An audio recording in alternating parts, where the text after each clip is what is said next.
Welcome back to Deep Thoughts, ladies and gentlemen. Got to crank out a few episodes here next couple nights because it's going to start raining for like a week next week. I'm just building up my reserve here. Today's episode is something that I have had. By the way, if you can hear music in the background, it's my neighbors partying across the street. They're playing Stand By Me right now. It's kind of like a background track, huh? But today's episode is one that I've had on the list for over a year. So this isn't just sort of a frivolous little idea. I'll probably call it the roller coaster of life. And the big thing about it is that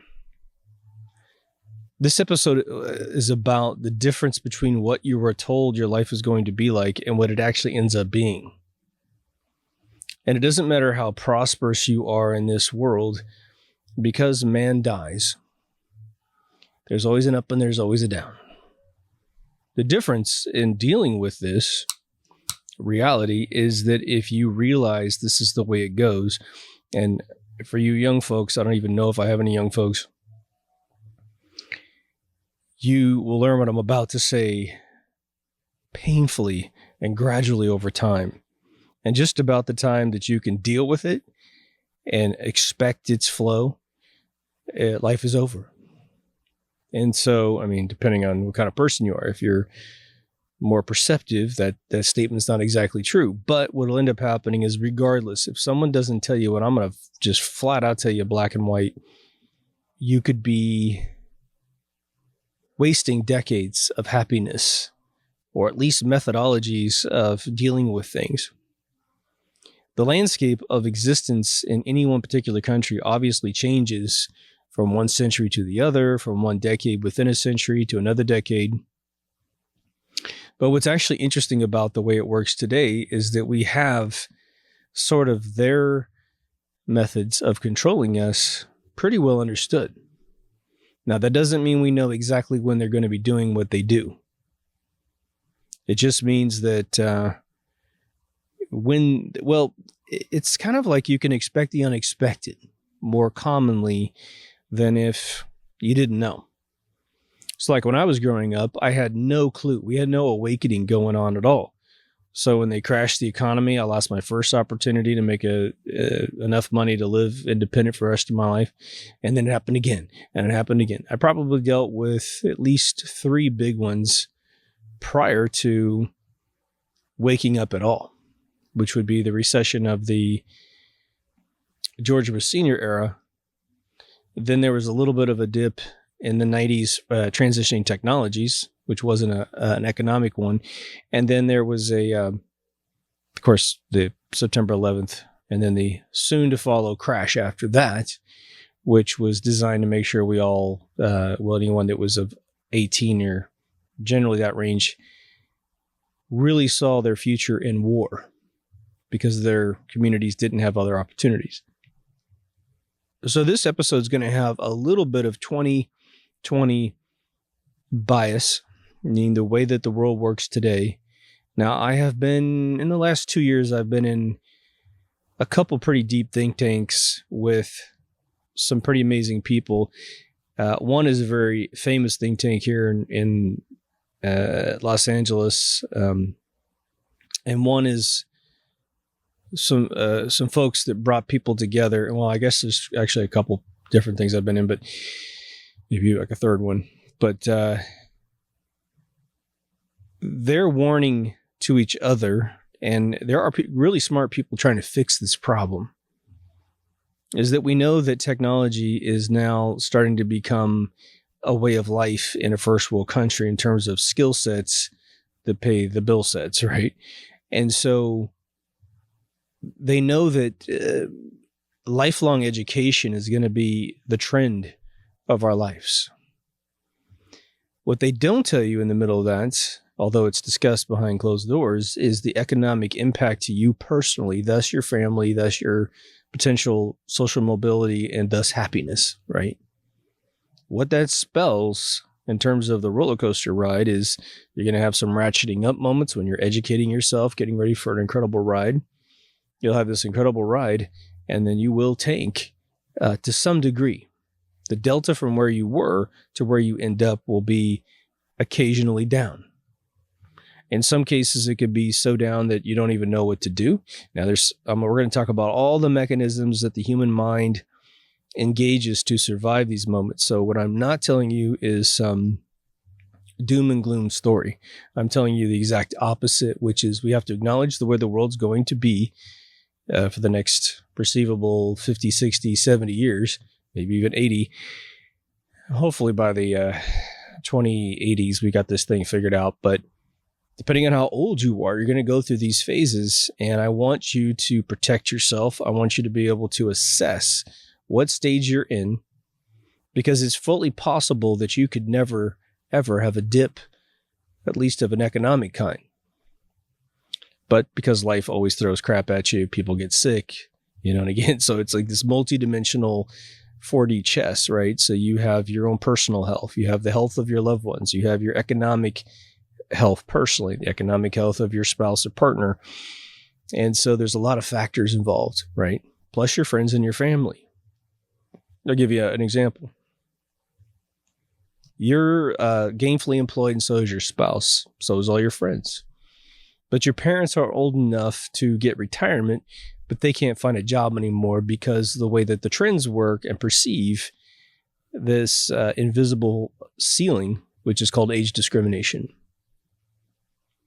And so what if your parent isn't really prone to self-educating? They've never done it before, but that's the exact thing they need to do. They can't really afford technically to pay the bills, but go to college at the same exact time to gain a new trade skill. What are you going to do? They're your parent. You love them. You don't want them to incur anything intense. What do you do? One of the things to keep in mind is a lot of folks, and let me just give you an idea. So if you were, say, in the Midwest, and big money is never a part of anyone's future in the Midwest, say maybe a farmer or some renegade inventor, there's always been like one or two guys in my hometown that at any one point in time, they invented something amazing and they were making tons of cash, but they can't pay for everyone's bills, right? If you're in that situation, then the thing is that your ability to really figure out these arcs of life that you'll never experience because you probably never have enough money to buy, something that you think you might want, like a big giant house, a big fancy car, whatever, right?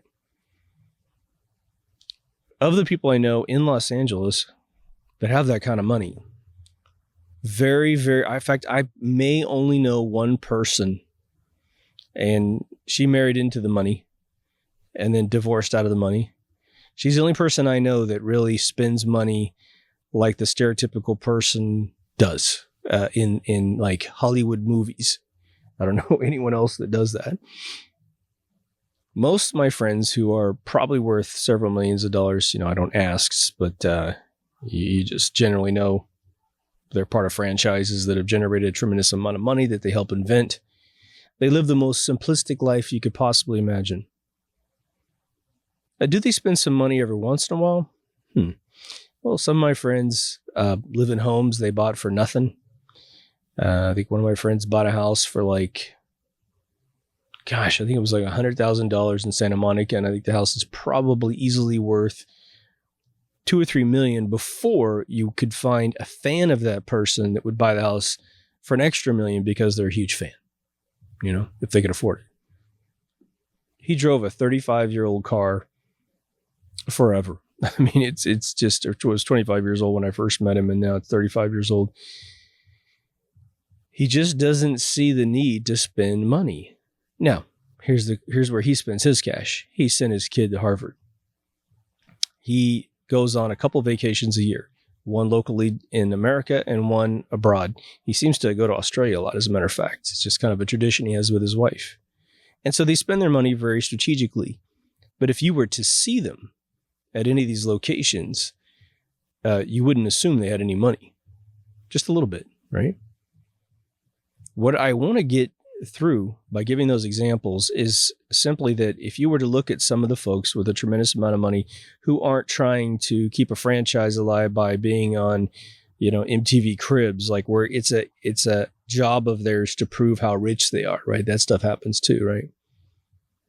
You will find that what you have with a normal income is what these people have with massive incomes. Big incomes can create big bills. Buy a house that's 40,000 to 100,000 square feet and see how much that costs you per month. Buy a car that costs $500,000 and see what it's like to change the brakes. All that stuff's tremendously expensive, and your money starts evaporating. And because the trend of money creation is typically not one where you get a check in the mail for the rest of your life that's the same amount, that has the same value. I've got friends with 5 platinum albums that still rent rooms from their friends. These websites that have all of this net worth stuff. I look up friends of mine who I sit in their houses and I talk to them, and I know how much they're worth. And I know how much they're worth because they're broke. And these wealth websites will say they're worth $10 million or $200 million. And I'm sitting there laughing my head off. I wish they were worth that amount of money, but they're not. So these sites are all crap, just so that you know. In some cases, they're way below what people are worth, just so you know. But 9 times out of 10, they're way over. I mean, I know guys that are just absolutely broke, and these sites are saying they're worth $10 million. Not even if they sold everything they own would they be worth $10 million. Anyway. And money's not everything I'm talking about here. But here's the trend in the United States of America as of 2020. You are bound to make, on average, okay, you could be the exception. If you are, you know it.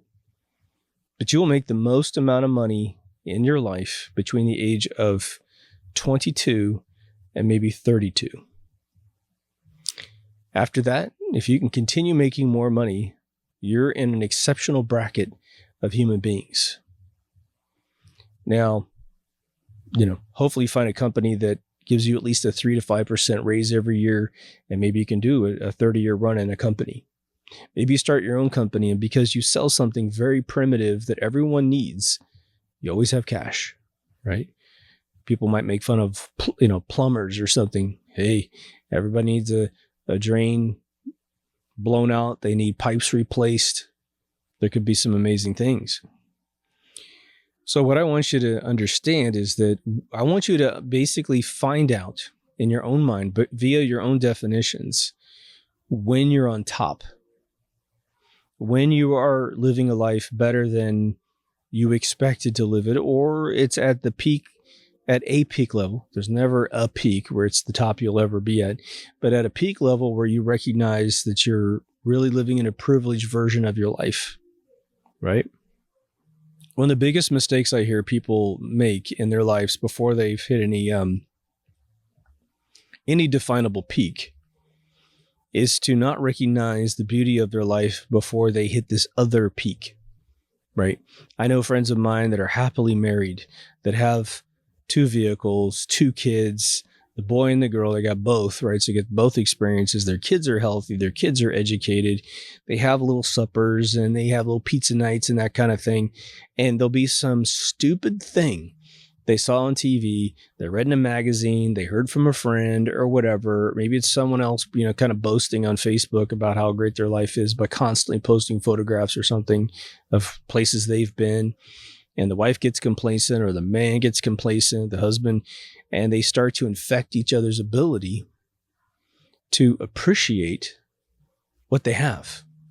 And the funny thing is, I know people that are multi-millionaires, 100 millionaires, damn near billionaires, that would give anything to have that little life that couple has, who is starting to disintegrate because they're being infected by, pop culture. It's a super sad thing. And there are definitely forces out there of which you're aware of that are trying to keep everyone from being happy. Because once you're unhappy, then they control you. Because in a way, they position themselves to make you think they've got your solution. Maybe you're not white and they make you think that everybody hates you and the white man is against you. Well, now you can't even focus on your own life.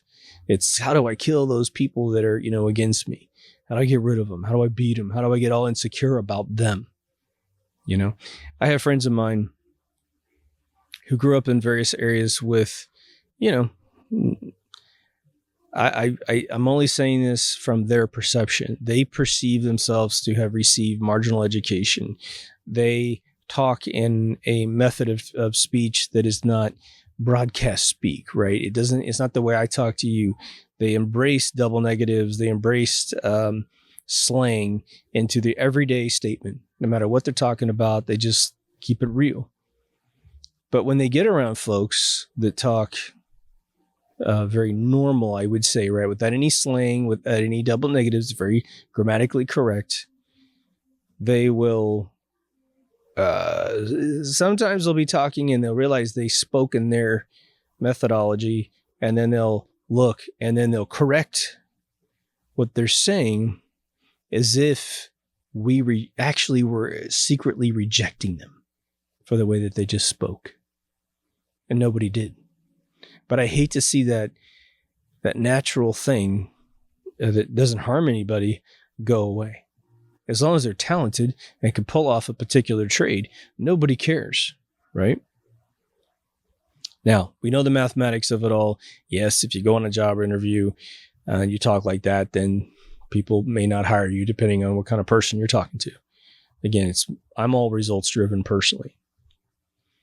But in my own experience, this is the thing that, and I've mentioned it sort of as digressions in other episodes, 200, 300 episodes ago. So I wanted to sort of re-up the game here. I almost had the formula that I'm trying to give you in this particular episode, which is coming from the Midwest, coming from, like I've said in recent episodes that haven't aired yet, that, we were not terribly wealthy. My dad and I really struggled, man, but we didn't let it bother us, right? We had some fun toys, let me tell you, and we had some fun with our lives at the same time. So being broke, we always found something cool to do. I mean, we'd like own a pinball machine. We'd be repairing or we had all the Atari consoles, great television and stereo, but that's where all the money went, So eating was kind of like, what are we going to do? Sloppy Joes again? Okay. All right. Spaghetti, cereal, right? So when I got successful in California, when I first moved out, and I would say the first 4 years, I super duper struggled, man. My bank account bounced like, I don't know, like a, red rubber ball from dodgeball, man. It was crazy. But about 4 years in, probably 3 years in, it started to stabilize a little bit.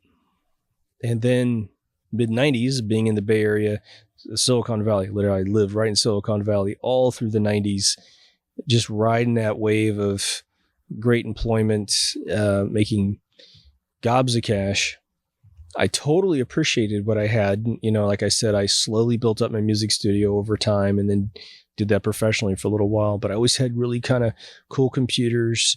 I managed to buy 2 new cars when I came out here, before I was I would say a grown man.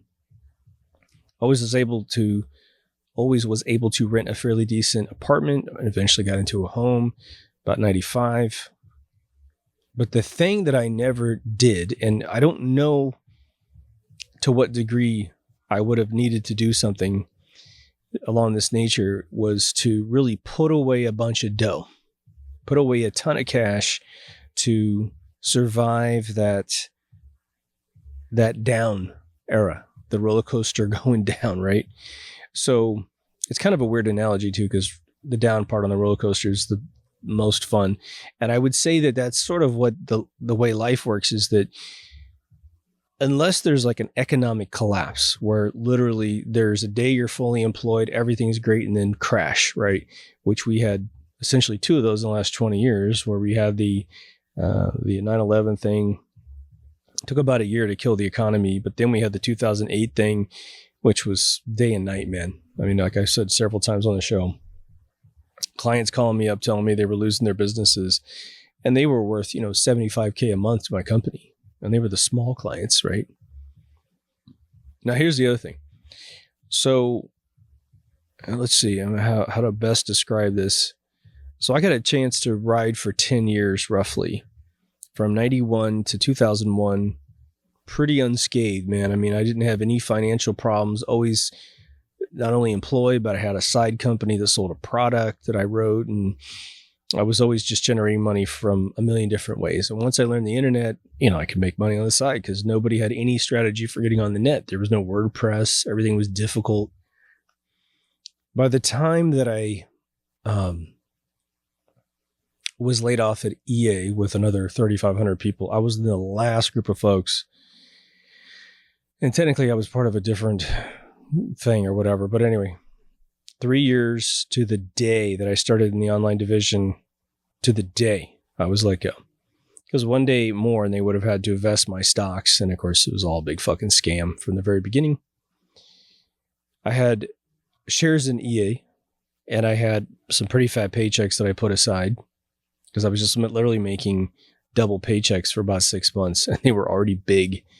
So I'll give you an example. I only worked for 3 months in 2002, but I made 200 grand. Just put that together. So I paid off all my credit cards, all this other stuff, took the family on a vacation to the Midwest.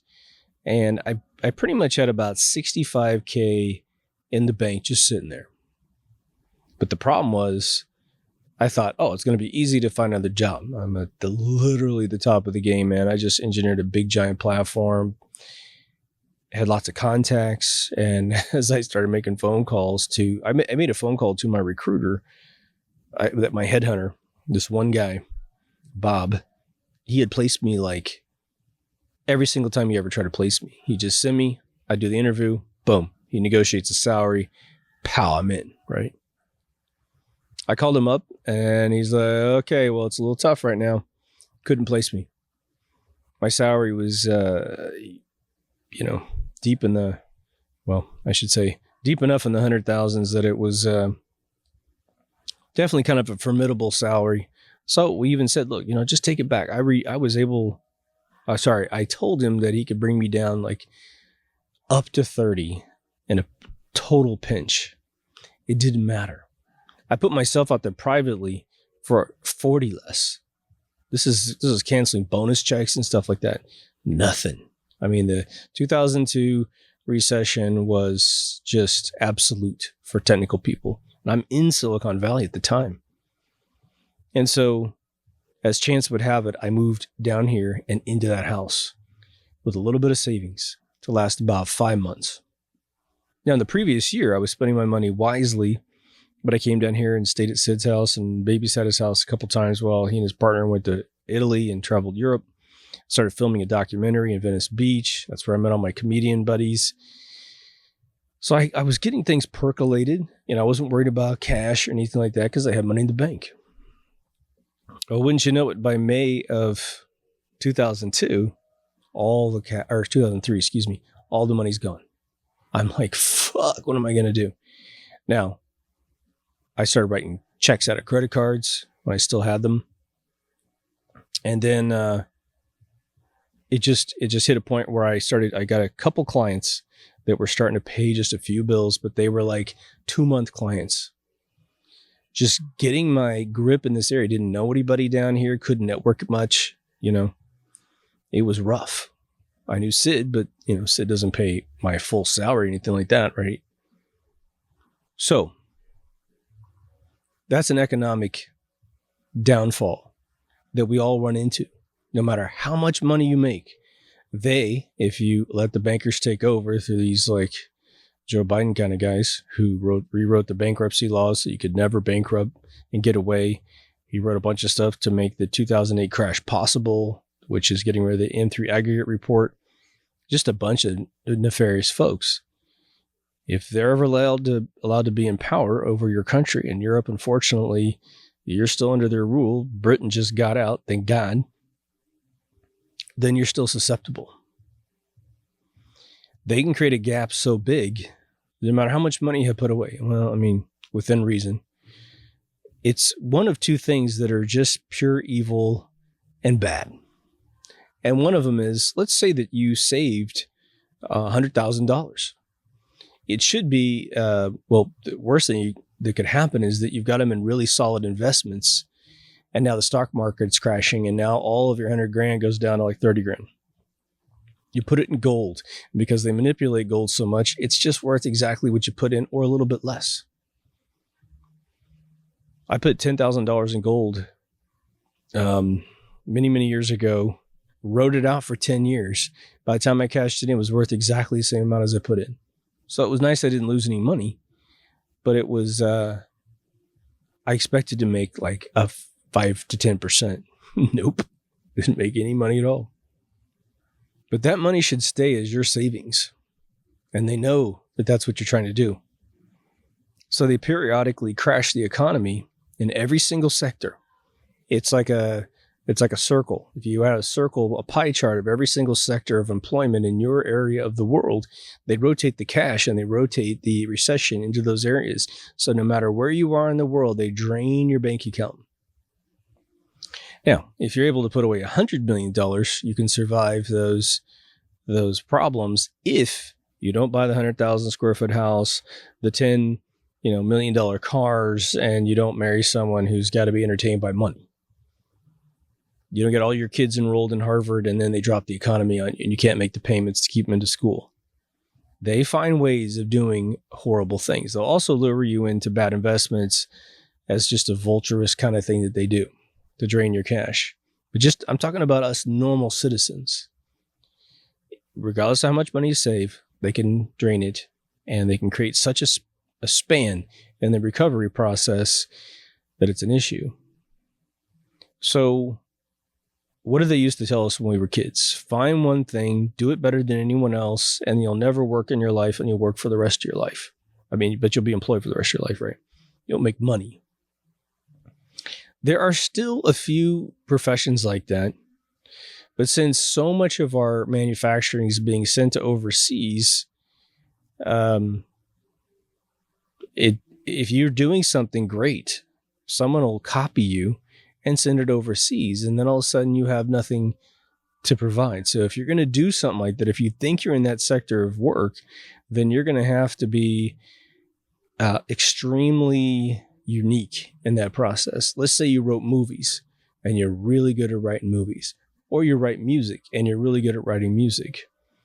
Well, music and movies come with requirements, right? Music's a tough business, let me tell you. Well, how long does one style of music ever last? 10 years, maybe 20 if you're super duper creative. But it's hard to go with 30 and a 40. It's just damn near impossible. Your best bet is to make music so great that people can sing it, for one thing, and you can still tour the world with your old portfolio.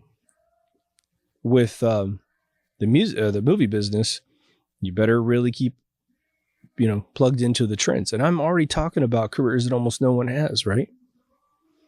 So if you work in any type of manufacturing, any type of processing of raw products, you cut down trees and turn them into, 2x4s.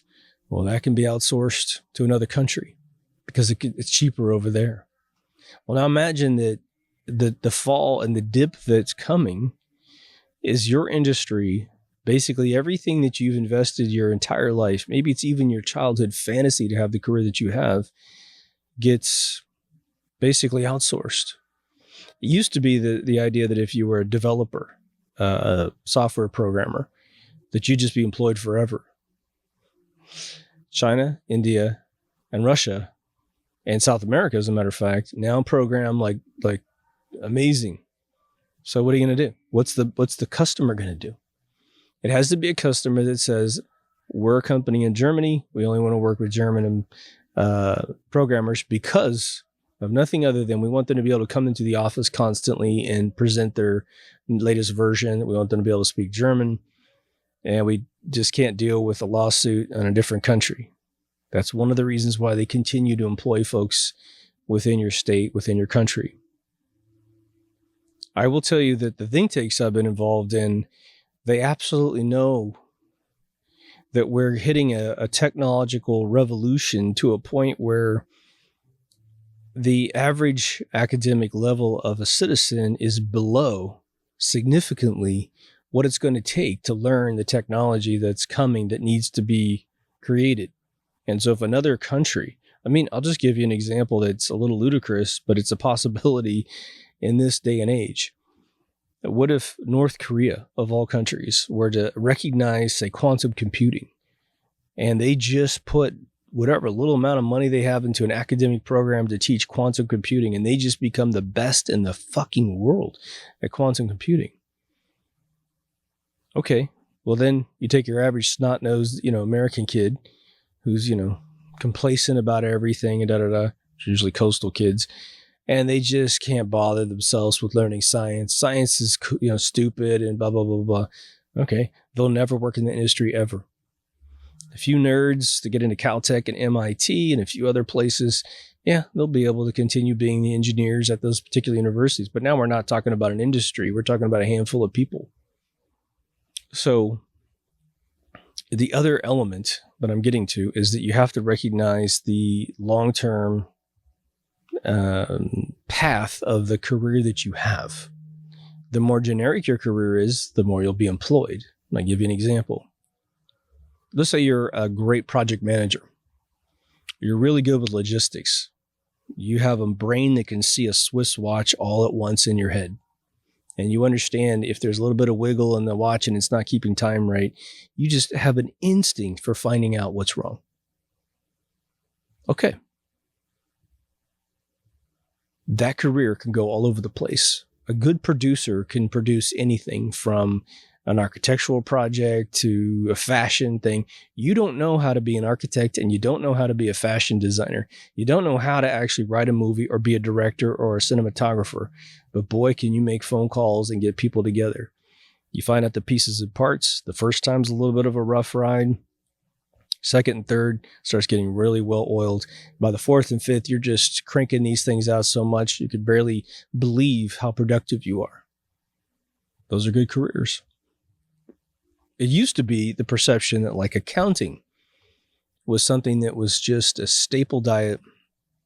Everyone needs accountants. You'll never be unemployed. The problem with that theory is that now software has started to like Intuit with Quicken, and they own TurboTax, my old product. Well, they can pretty much take care of your books the whole year round, and regardless if you're corporate, S Corp, C Corp, or LLC, or a normal citizen, it automatically can file your taxes the more you use their product. And now your accountant starts to go away. Artificial intelligence starts getting you the best deductions. And you tend to trust it more because it's not that squirmy guy that's, maybe making you nervous about your return. Right? So there's the outside to review at this point. There's an outside economic thing that you have to control your elected officials in order to keep from occurring, right? We should be in a recession right now in the United States per the controllers' periodic crashes, but we got a president that's stopping it for now. They're trying to use coronavirus to create it, which is fucking laughable at this point. But they're trying. They're trying really hard. As far as I've been told, Europe is kind of in a recession right now.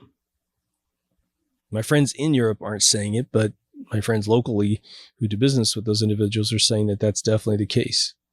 That's a huge bummer, right? The second tier that we've discussed is your own personal ability to remain employed, gainfully employed with as much money as it takes to maintain your standard of life.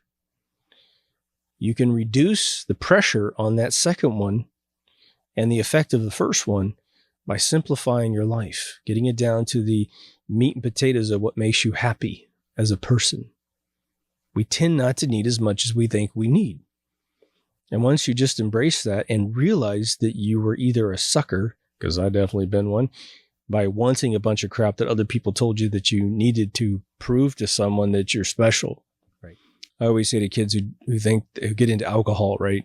Because when you get into alcohol as a child, you're counting your beers, you're counting your drinks, you're trying to impress people. Well, I drank a whole case of beer. And it's like, whatever. I always tell them, I said, you're trying to prove to someone who doesn't exist that you're a great alcoholic. And if we buy into all this consumption, then we're trying to prove to people that don't exist that we have a boat, an RV, whatever, a car that anybody cares about. If you think a nice car makes you feel good, period, because maybe the craftsmanship in the vehicle inspires you to go inside your house or go to work or do whatever you do at the highest capability, then that's a personal thing between you. Whatever anyone else thinks, fuck those people, right? Now, I don't know about your country, but in America, we don't save money. We don't save money for a couple reasons. One, most families can't. And that's sickening. You're supposed to always be able to make more money than you need. It was always the case. With the single income household in the 70s, families had savings. They went at least 2 vacations a year and still had savings. They still were able to save for their colleges, their kids' college educations, fully paid for before the kid ever enrolls in college. Meanwhile, you're buying the kid their first car, their clothing, their everything that they need, right? Today, it is like you owe your kid a $1,200 cell phone with a $100 plan. You owe them a $30,000 brand new car because they're crying over a used car, right? They need the fucking shoes that are like, $500 a pair because they're popular. No, you'll never have any grandchildren if someone doesn't like me at school. Considering that you don't find your spouse in high school or below, in most cases, trying to help them win that game in those sectors is ridiculous. They're not going to find those people till they're in their 20s, and that's when it all bakes off, and that's when everyone comes to reality because their mommy and daddy don't pay their bills anymore, right? If you're a saver, and you could actually get into savings almost like some people get into collecting toys from McDonald's, right? You can hoard money. You don't want to get so crazy that you live a horrible life or people, despise you. It's like, what did Dave Chappelle said that he had to pay $3 to go to a school dance, and his father told him he doesn't have $3. And he says, "What do you mean we don't have $3? He goes, "How are we alive, Dad?" Basically saying, I know you got the money, you just won't give it to me. But if you can rearrange your finances such that there's just even a few pennies left at the end of the month you can put away, that's part of the game of surviving the roller coaster. And again, if you're independently wealthy, you're safer than those who aren't. But whatever you have your money in, believe me, they can figure out ways to crash the value of whatever property you own, whether it be a car, a house, a piece of land. They can find a way. You think you have a great piece of land. When I first met my co-host, Kyle, back in 1989, he lived in Ventura. And he said, come over to my house and, we'll hang out. I said, cool. So I go over to his house, and he never told me. I guess it just didn't occur to him.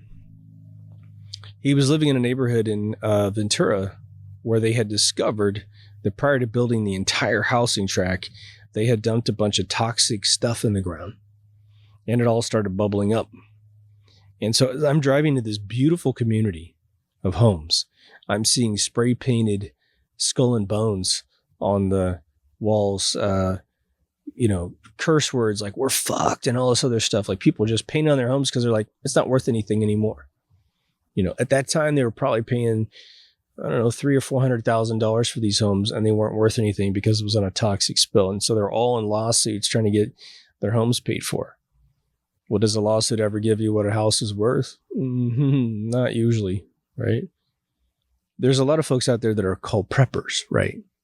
They buy a lot of food, they store water, they have guns, they have batteries, whatever it takes, right? Bullets. And there's an alluring process to becoming more and more prepared. Well, just put in this whole conversation of keeping yourself financially also prepped for things that they'll do, right? Now let's go on to the third category, because the third category is something that you can kind of prep for, but then you kind of can't prep for it at the same time. And it has to do with death, right? Now, when you're young, it's a beautiful world because your parents are usually not terribly older than you, and your grandparents are within a great age where they can still come over and hang out. You can go to an amusement park with your grandparents. Remember, I went on a roller coaster with my grandmother in her 60s. It was awesome. But eventually people pass, and sometimes people pass randomly, right? I've talked about my buddies passing on this show. All right. Well, this is a roller coaster for sure. And there's definitely a difference between your young friend who's a peer to you passing and a grandparent passing. There's a difference between someone who's been ill for a long time passing and someone randomly having a heart attack and passing, right? But that can be a little bit of a dip that can be, depending on your perception of reality, perception of life, it can be a shocker. And again, it's not that you want to negate having these experiences, because part of it is appreciating your life at the same time. When you see death, you appreciate life. It's just this interesting thing.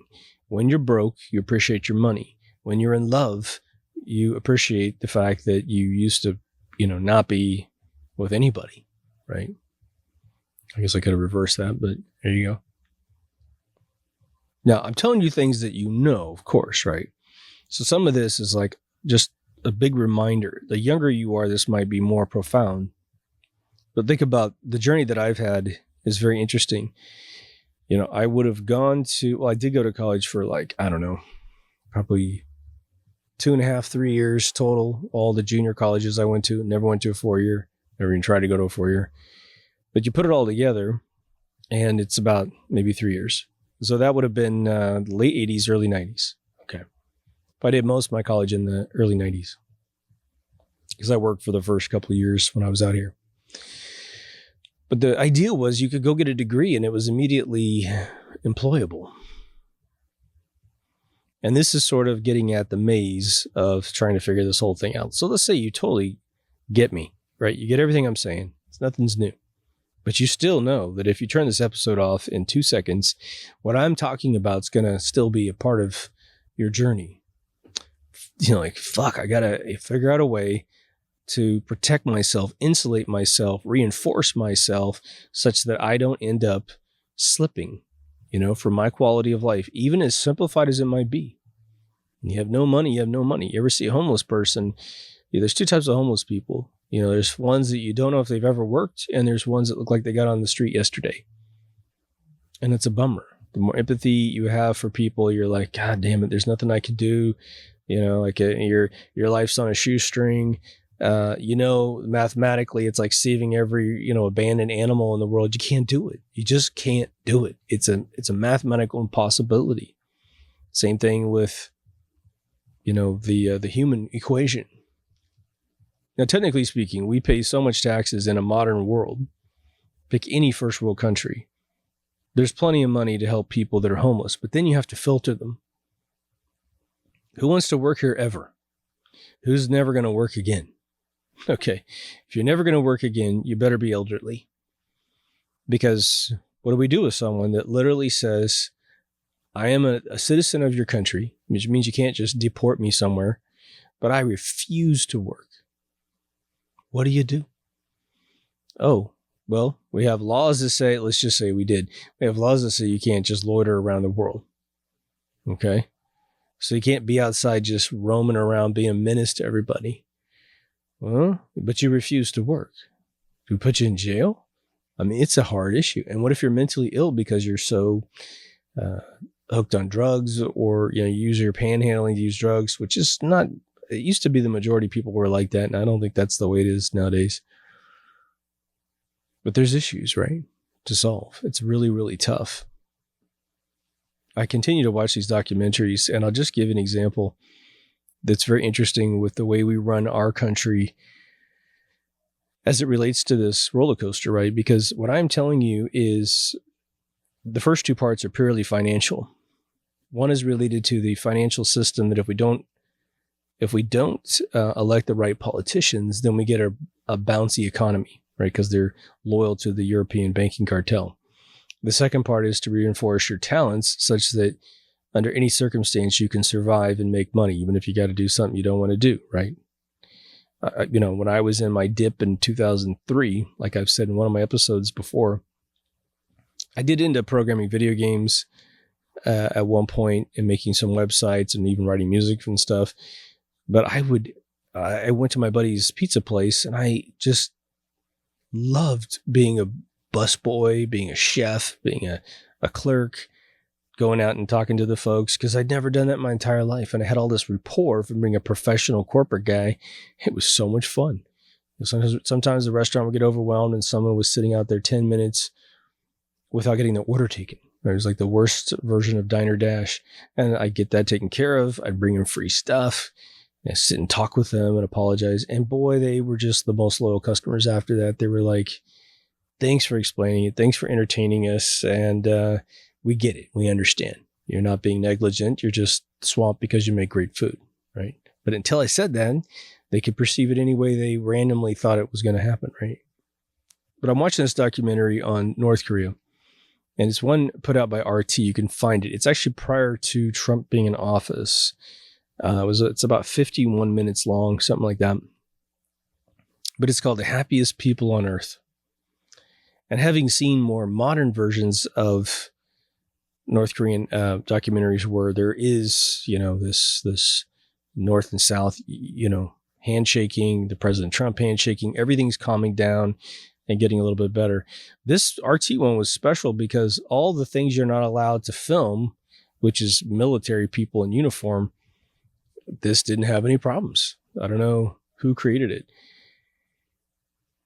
But they asked a girl, and it was funny because you expect pure propaganda from any answer that you get from someone in these documentaries. But this girl said something that was fairly powerful for me to see. They interviewed her and asked her, why do you think that, Korea is the best country in the world? Because that's what they believe. And hey, whatever. They're in a little Truman Show bubble over there, right? So literally, if you're at least in Pyongyang, you probably do believe it might be the greatest thing ever, right? Now, the rural country area, all bets are off. But they asked this girl, why is North Korea better than the United States? And she said, well, I was told by my teacher. But she said that one of her teachers had told her, I think this is the way the conversation went, that she said, I heard that if you get sick in America, that no one will help you unless you have money. Like you can't find out what's wrong with you until you have money. All right, universal health care. Obviously, it's been turned into $1 trillion business here. And so, of course, it's an issue. She's right. And then she said, you also have to pay for education. Otherwise, you don't get any. Now, obviously, she's talking about college education. And she's right.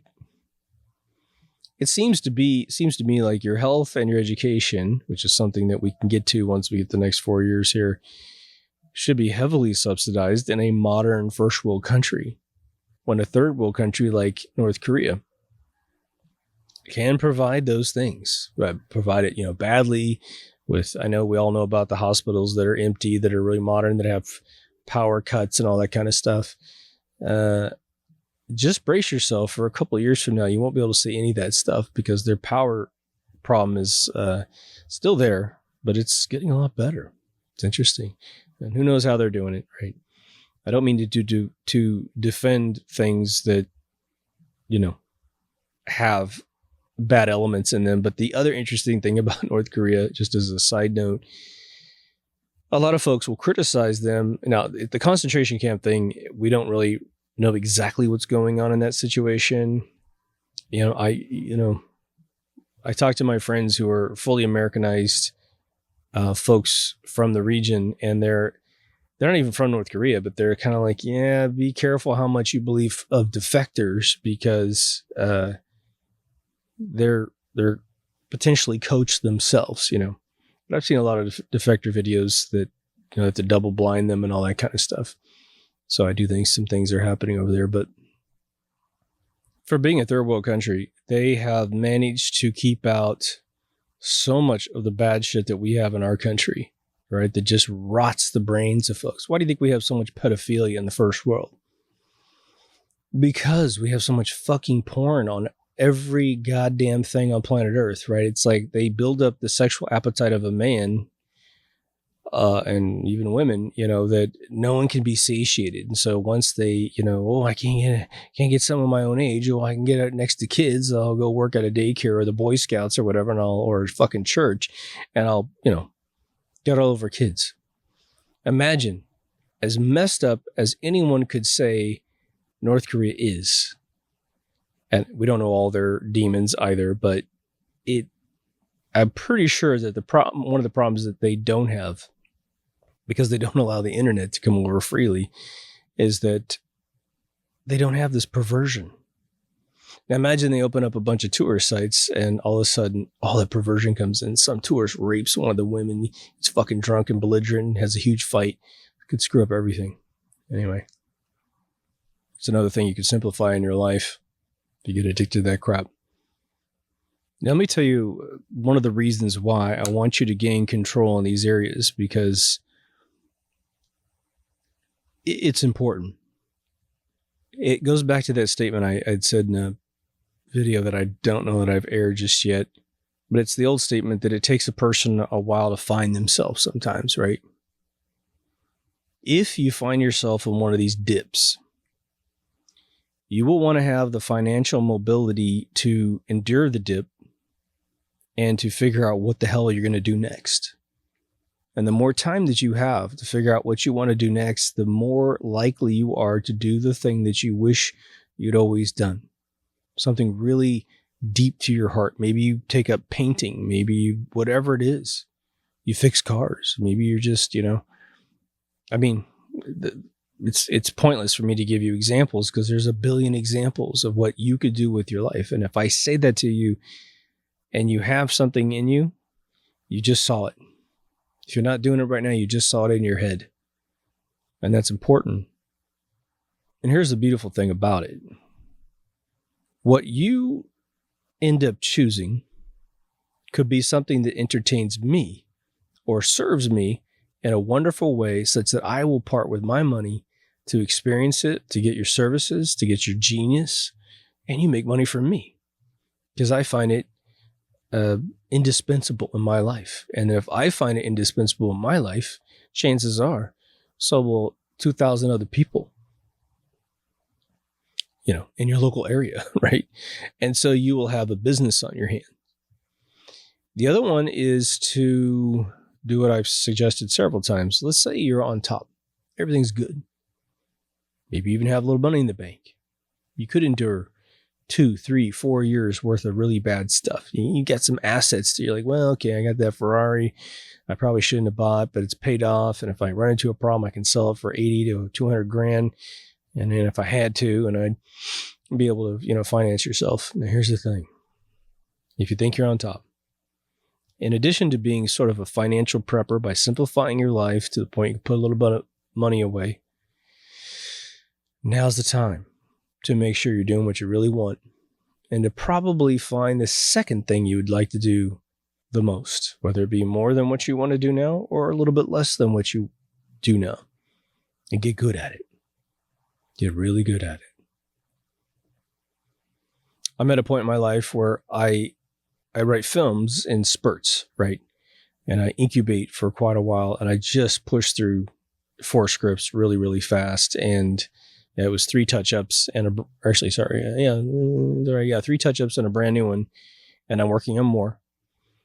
But while I'm incubating, I like to do something else with my time. And I like to have a lot of high-paying skill sets in my quiver because I just like that power to be able to say, hey, I worked 4 hours today, but in those 4 hours, I earn what someone else makes in 16 hours because what I do is so special. Part of it has to be my mechanical ability to execute as part of it, and the other part is the style that I bring to it, right? Think about a musician. They use the same instruments. Well, one band creates a platinum album, the other band creates a piece of crap. All right, or one that isn't that popular. That's a big deal.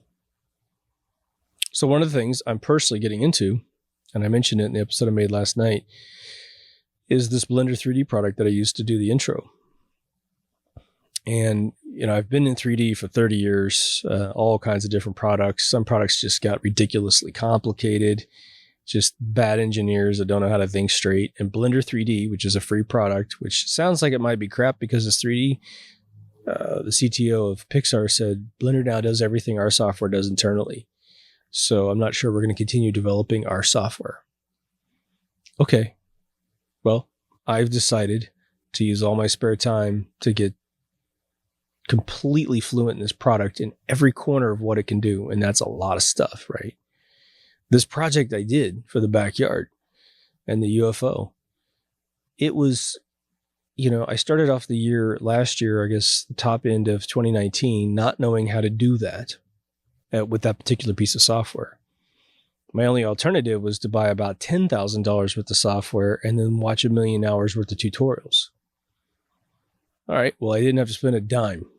All of it came out of my head. I modeled UFO. I watched probably 5 or 6 hours worth of tutorials on how to do the compositing, the camera tracking. And then my camera tracking was way more advanced than anything you'll find on the internet in terms of a tutorial, because the pan was so huge, but I worked it out. It's believable, right? So you should have something like that, in my opinion, just to create a really comfortable backup. And here's the thing. You could transition, if you have a really good career, you can transition into the other career at the same time. And hardcore listeners, you've heard me say this several times in different episodes, but this is based on the idea of insulating yourself against a fall of some sort, especially the ones you don't control. One of the reasons why our current president in 2020 in the United States is so appealing to people that are especially self-employed is that we remember, especially at my age, we remember America when it was kicking ass, when it was not if you were going to succeed, it was how you were going to succeed, because the American dream was alive in every country, town. I mean, seriously, my hometown, had the world not changed, and it was like North Korea, right? It's like in a little Truman bubble, and it never changed. Economically, anyway, I could have sold shoes. I could have washed pools. I could fix cars, whatever. It'd be a nice, like, hands-on kind of thing. You'd have a real sense of accomplishment at the end of every day. And I'd have enough money with just my income. My wife could stay home and raise the kids. She could start working the second they get of age. I'd gladly trade places with her, but that's not the way it works in the Midwest. But the economy changed. The world changed. Agenda 21 is going to be something that you're fighting it now, whether or not you realize it or not, but they're at war with everyone. I just watched a weird conference in this other video we saw in my lounge today. It was a meeting.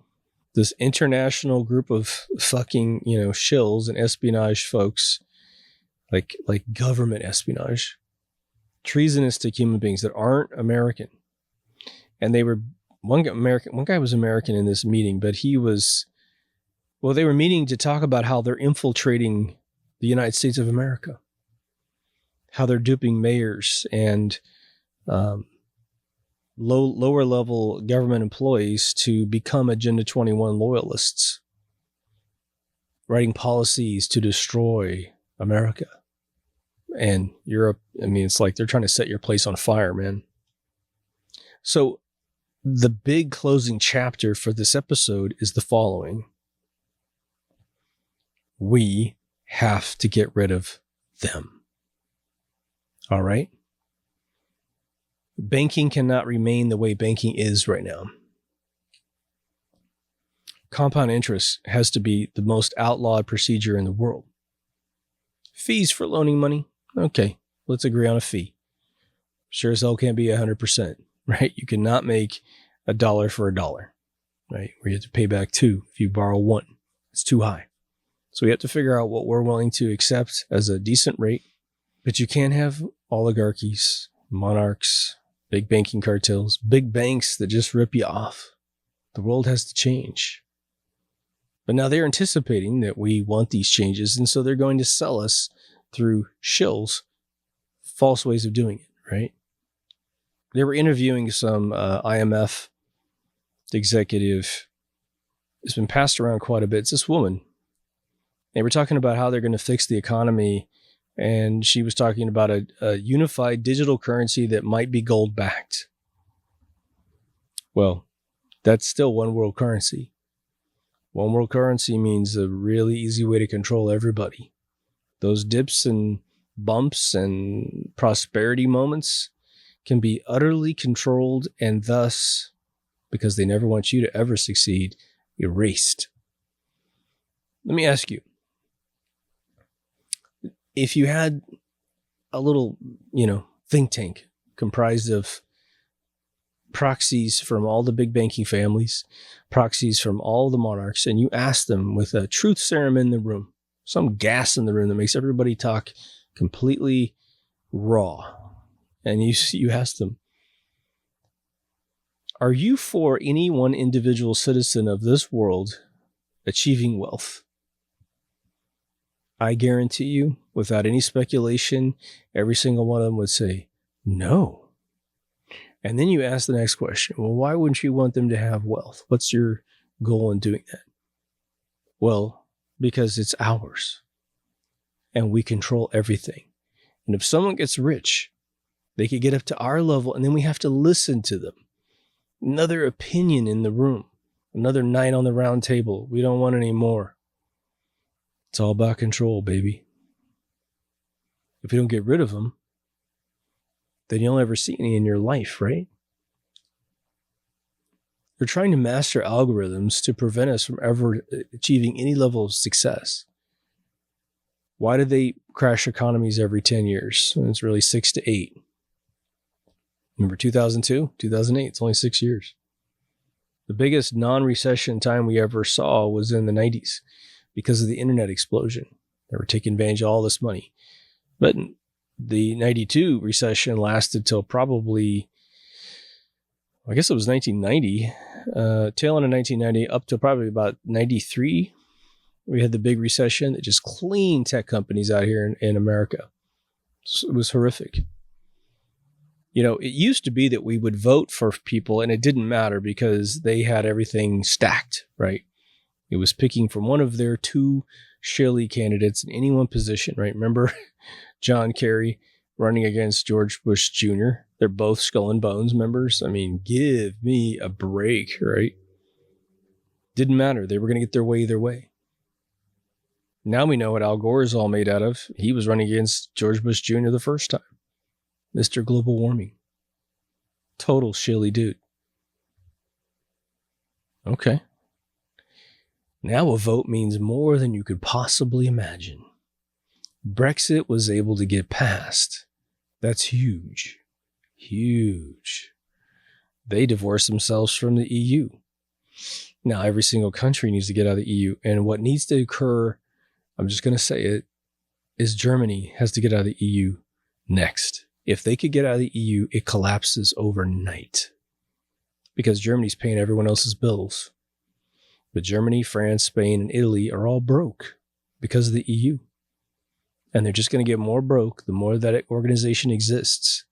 The more that Agenda 21 gets executed, it's their first goal is to reduce, basically make first world country status fully genocided and extinct as a species of people. Doesn't matter what race you are or anything. They want us to be broke first. They believe in destroying it and then building it back up. But they're only going to build it up, according to their own notes, up to a third world country level. Well, what the fuck does that mean? Right? What does that mean? Your little shanty towns, right? Live in little shacks, no power, no no power and no communication really with the outside world. Remember the Hunger Games? It's a fictional thing, but remember, it was made of these little villages all over whatever land that was. And the whole thing was that they lived in these little, dystopian, horrible little worlds. And the whole thing was that you would be privileged to get into a game where you fought to the death. It's a lot like Stephen King's Bachman book called The Long Walk. If you haven't read that book, it's about, in fact, it makes this, because he also wrote Running Man in the same book. It's Rage, The Long Walk, and Running Man in that one Bachman book. And the Hunger Games are the last two books mixed together, which is that The Long Walk was a story where you're in this poverty-stricken Agenda 21 world, and the only way you get yourself out is you win a lottery to get into the long walk.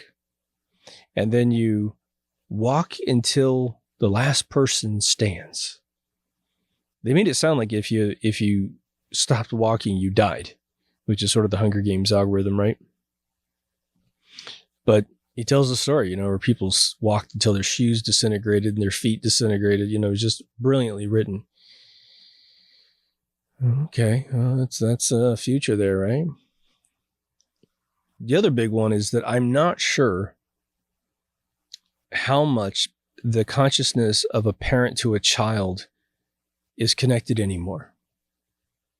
The reason why the boomer nation, the late 40s kids, are so gullible and so buried in cognitive dissonance is that they had parents from the Depression era.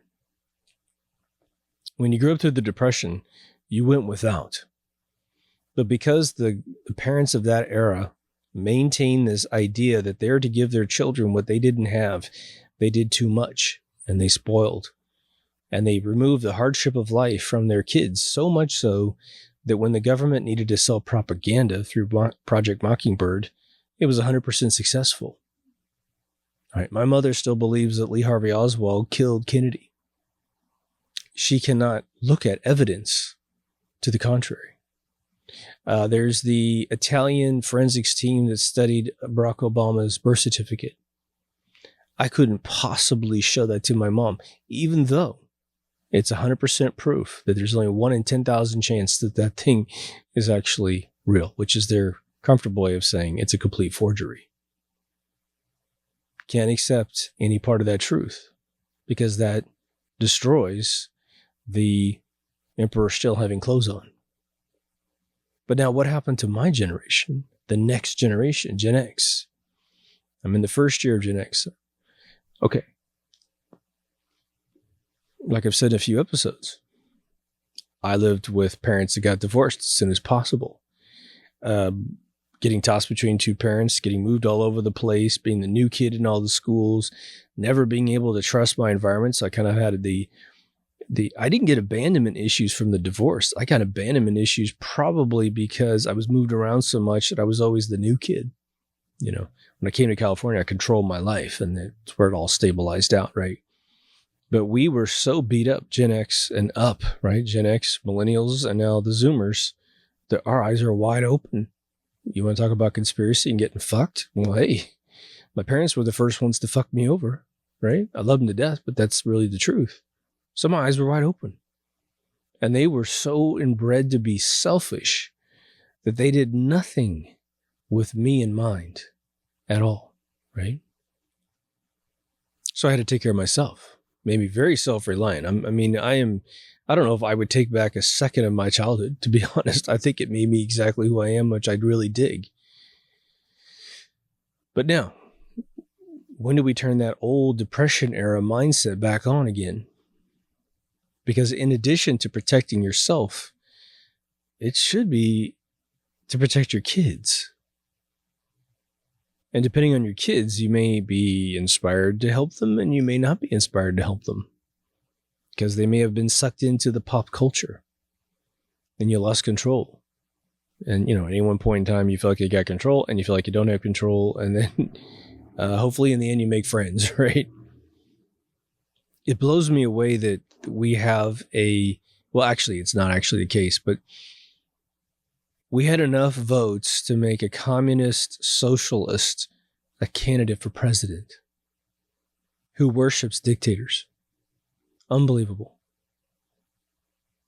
Okay, but our president who doesn't have any affinity for these folks or how they run their countries is being accused of that kind of thing. I mean, it's this... when they realized we were totally delusional, like the KGB guy that defected who gave his interview in 85, which I love the fact that some of you guys are referencing this in the comments, both on Facebook, on YouTube. I mean, you're just so awake. I love you. Spread that shit. Show that documentary, the 3-minute version where the dude talked about how we wouldn't be able to process the truth if we were given the facts, because they so mess with our brains. It's just awesome because he's so right. But the Agenda 21 people know that socialism becomes the mother goose for a disenfranchised, disabled individual who feels hopeless. They feel like, God, there's nothing I can do to get ahead ever. So I better go stand in line to get a bag of rice or something's going to stunt my kids' height. It's going to keep their brains docile. Get the extra fluoridated toothpaste with the super fluoridated water. It's atrocious. So part of your prepping and part of keeping yourself on top is, supporting your kids, having kids. If you're cool and you're awesome, go have kids, would you? You can't say you're never too old, but, you can be up there, man. One thing that's interesting about living in Huntington Beach is that, and I would say knowing the rocker buddies of mine, they never stop having kids around here. You see dads that are in their mid-50s with like 3-year-olds, and they're making it work. It's cool. Now, hopefully they put aside some knowledge for the kid if they, because they're going to die a little younger than most parents, but, they're making it happen. They're having a good time. And think about all the wisdom you have when you get older. That kid's just going to be full of all of your best tricks. If I ever have a kid again, I've got, how many hours I've recorded? 650 hours of this. I can just put it all away on a hard drive and say, okay, you have any questions, kid? Here's the volume straight from your pops, I really do believe in humanity. I believe in each and every one of you as I believe in myself. And if I can say anything that will help you stay on track, help you get your dreams, help you fend off those that wish to control you for nefarious reasons, us getting on the same page in terms of what individuals in the world need to be completely disabled permanently, and what kind of folks we would put in place of those individuals. Maybe it's you. Maybe, it's funny. I was on a phone call with the guy about some people running for office. And the dude said, after talking to me, he goes, why don't you run for governor? And it was for a different state. And I said, well, I'm from this state. And he goes, well, it doesn't matter. People do it all the time. They vote for people that just believe that, that they can articulate. And I tell him, I said, I've got 500 episodes on YouTube where if, people wanted to crucify me in front of, average people. And he was like, oh, okay. But it was funny.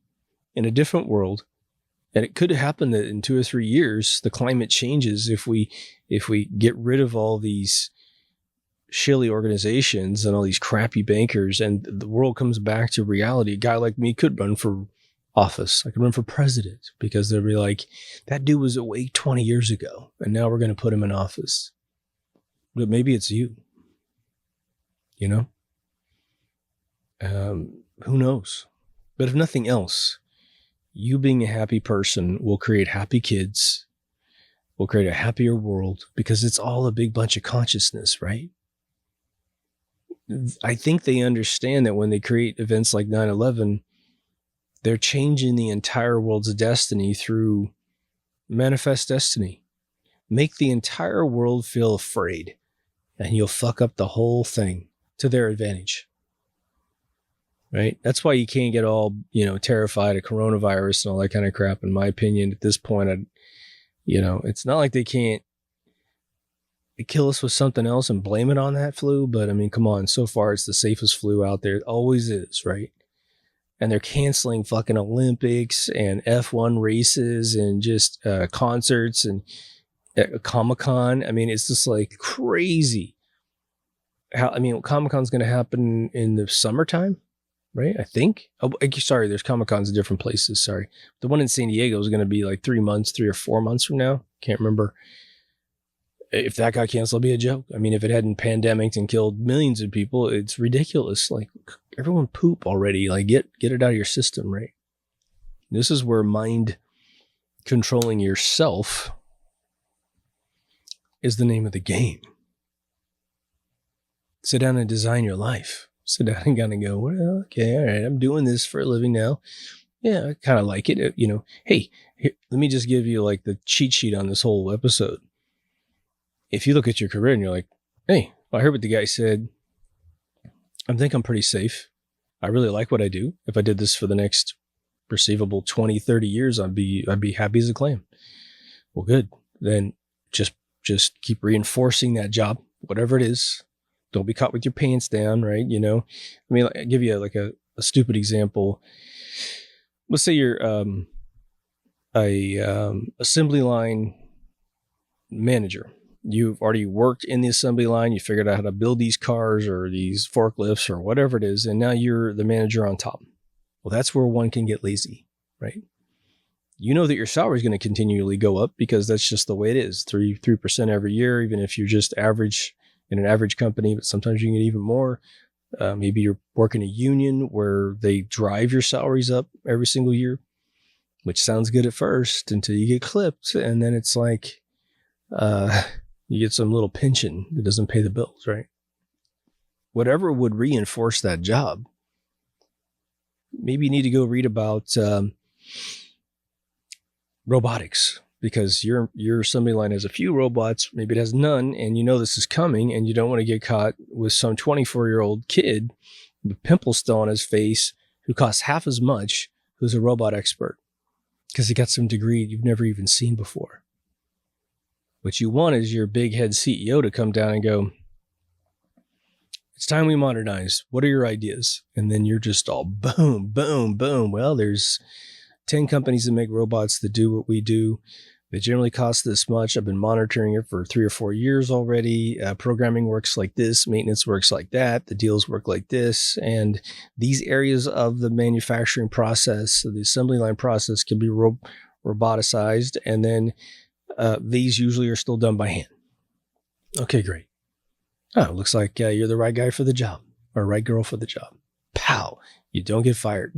And in fact, here's your bonus check for saving me, the CEO, a couple $100,000 in research.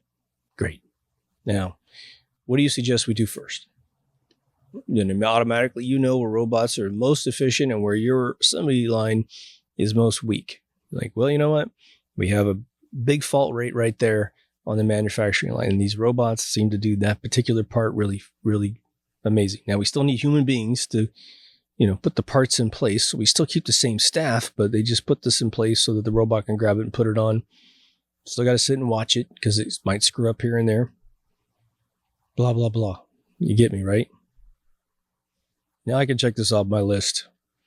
I also hold these episodes because, I know there's only a few of you that are really interested in these sort of self-improvement ones. But again, the way I view these episodes is a bit like this.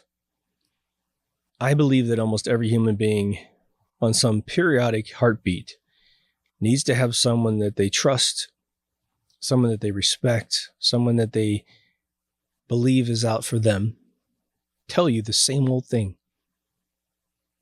Come up to you and go, wow, you're really good at that. What? That thing you do, it's just, man, you're really good at it. Really? I just do this so much, I don't even think about it. In fact, I'm not even sure I should stay in this career. And your friend comes up and says, no, man, I mean, you can change if you want. I'm not trying to hold you down, but just so you know, what you do is amazing. If you're a husband and you got a good wife, you should definitely say that, and vice versa. If you're good husband, good wife, good, if they're a good parent, tell them every once in a while. You might even get lucky. Anyway, I think you feel me. If you haven't been to deepthoughtsradio.com, please go. I'll give you a short bumper today. All the links are up there. Make sure you understand there's a search field. There's a category list. So if you like videos of a certain kind, you can just click on aliens and you get it. By the way, make sure you're still subscribed. I assume you got the notification to watch the video in the first place. If you haven't subscribed, go ahead and click it. There's a billion videos out there of all different kinds, shapes, and sizes. But on the website, just bookmark it. If nothing else, if something gets crazy, the channel gets canceled or whatever, which I highly doubt, I'll definitely re-upload it. Don't worry. But we have all the links for video, audio, social media, a couple ways to donate. The one thing I'll definitely tell you about Patreon is that if you do Patreon, you get in the credits for the rest of your life. You get the episodes before everyone else. And if there's any t-shirts in the store, you get it for 20% off. Little coupon in there. Just scroll down in the feed until you see the coupon. Right now, we just have a couple shirts up there. We'll potentially create more. The season 1 is in a completely different channel, so make sure you understand you won't find 1 through 100 plus the specials during that era on this particular channel. Go over there and click it. And that's about it. So take care of yourself and someone else, and I'll see you in the next Deep Thoughts. Over now.